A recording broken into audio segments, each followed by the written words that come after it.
Every day is a new beginning, and it's another chance full of possibilities to be whatever we choose to be. Only that we're being taught to carry the luggage by our minds. The inability to leave the past where it belongs has us always bringing it to the present, thereby congesting and creating overload on the day. If we can all learn to live the day as it is, because it brings its own worries and things to do about life, then we can have space to enjoy it and move forward. Life is always ahead. So when we continue looking behind, moreover, we are headed forward, which no one has proof or certainty about. We are all just doing our best to face the uncertain future. No one knows the certainty. We are all estimating. So, knowing that and understanding it should make us do the best we can and then leave the rest to life. The only way to be grateful and to worship and revere Source, who is the creator of everything. You can call him God, you can call him a him, you can call him a her, but he's neither male or female, because he's spirit. So, knowing that we should not confuse movement with progress helps us a lot. Every time we should be better than how we were yesterday, by taking the lessons of the day, by taking the lessons from where we've been to help us get clarity and navigate better. Where we are, if you have learned that, okay, working without regard to the discomfort or dis-ease in my body is not very wise, then today you should do the wise thing. Everywhere there is a lot of knowledge, and we are told that knowledge is power. No, knowledge is useless unless we use it, unless we start applying it in our lives and encourage one another to put our lessons into practice. Then that will make our lives simpler, it will make life more enjoyable, it will give meaning. We will know that we are better than what we were yesterday.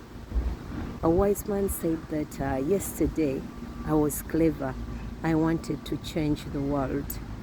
Today I am clever, I'm changing myself. By changing ourselves, we change the way we look at life and how we perceive it and how our mind can serve us to navigate life in a better way. What is a better life to you? What do you consider a life worth living?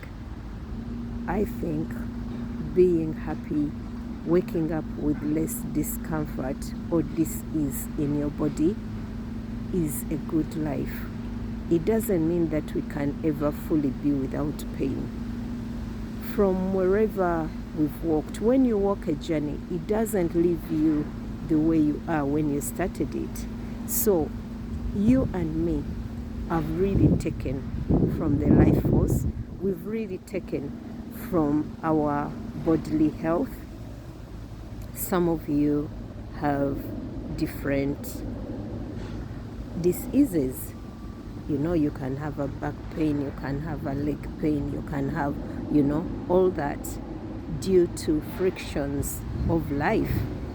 But when you understand that I can actually create less friction now in all my 3 spheres of life, in my physical, I don't have to follow what others are doing.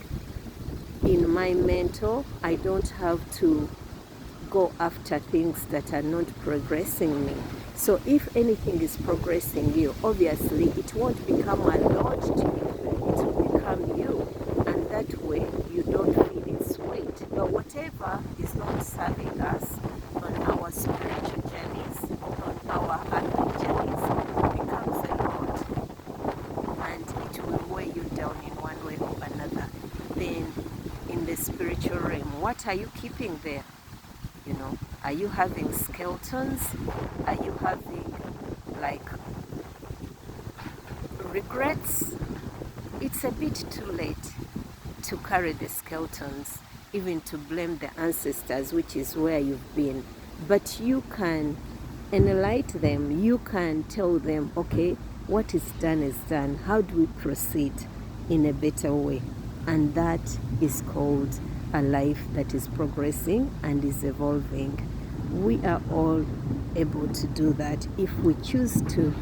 If we don't, we have choice and we have free will. If we don't choose to make the changes ourselves, then life will continue teaching us. Yet if we refuse to learn, then it will never become easier. I think life should not be a sad story. It has its nature. The nature of life is like things. There is a time for getting, there is a time for losing. There is a time for feeling well, there is a time for not feeling well. There is a time for going up, there is a time for being down. It is ever changing. So when you learn the nature of life and you embrace it and you become it, then life becomes very interesting. You never know how the day will come. Today I woke up with such a stiff neck and a stiff back, you know. And I was like, okay, my spine is really giving me a time. It's not willing to move. I willed it that we have to go and get some vitamin D. If we don't get the sun and we miss it, we will be forced to take poison, thinking that it's medication.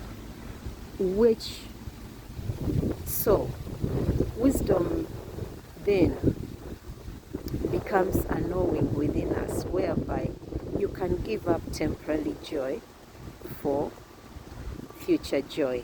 What are you doing today that will benefit the one tomorrow, you tomorrow?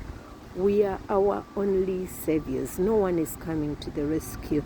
And the world will take from you, and in the end it will give you nothing. If we think that all about life is money, how many people are bedridden? Are they thinking of the money? No, they are in too much pain to care.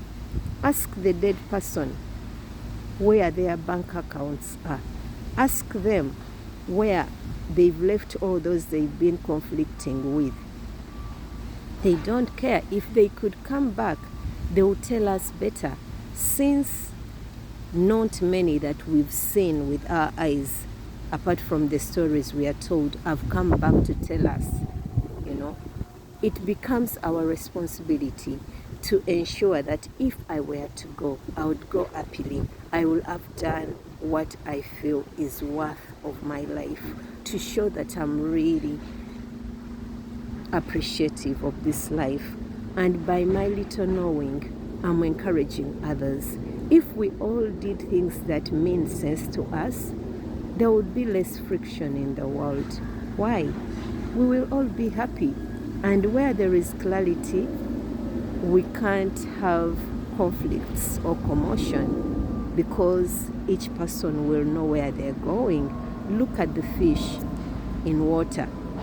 They are all in different sizes, but you never see them like colliding, you know. But the fact of life is that the bigger fish eat the smaller ones. The smaller ones eat the plantation or the plants in the sea. And life continues. Still, the harmony and the peace and the nature of life is maintained. Can you and me work to maintain the nature of life? Well, that is what I would love to share today. And if by any chance you can come out and get some sun, do that. Your DNA, our genes understand the sun more than it understands the supplements. Remember that anything we put in our body and the body cannot decode it, it will go to the liver. If you are overworking your liver, then you are taking poison and overworking your organs. If they get worn out, our body parts rarely have spare parts. You know, the parts that we came with are meant to keep us for as long as we are in life. And when you start getting parts from other people, you will also take on their history. So when you can avoid all that, yes, we are calling it evolution and science doing this, but it doesn't come without a sacrifice. So what are you sacrificing to get the desires of your mind? Is your mind controlling you? Is it your master? Or are you the spirit and soul in your body, the master, and you've learned how to use the accessories you have? Much love and blessing and best wishes for your journey.